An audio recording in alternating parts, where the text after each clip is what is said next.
transmission en zone contrainte. Et je vais vous proposer quelques situations donc, avec les relayeurs, telles que celles qui sont proposées chez les élites, tout en sachant que vous savez que dans le monde, on est les seuls à avoir une transmission qui se fait par le bas, du bas vers le haut, de l'arrière vers l'avant, tandis que les Américains ont plutôt une transmission du haut vers le bas, avec un bras tendu, alors que nous, pour des raisons, comment dirais-je, d'économie et d'efficacité, on débattra peut-être tout à l'heure de l'intérêt de cette pratique.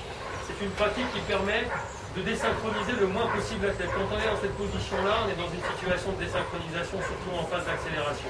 Quand on est dans cette position-là, eh bien, on n'est pas dans une position de désynchronisation, c'est une position qui reste confortable, et en tout cas, c'est celle qui autorise le plus d'erreurs. En tout cas, de rattraper les erreurs. Quand on est comme ça, on a pu le voir encore cette année, mais surtout l'année dernière, eh bien, il faut sacrément en faire pour pouvoir ajuster la main du receveur et celle du donneur à distance. Alors c'est vrai qu'on peut gagner du temps, c'est un des avantages, mais le désavantage aussi, la contrainte, c'est qu'il faut être parfaitement synchronisé.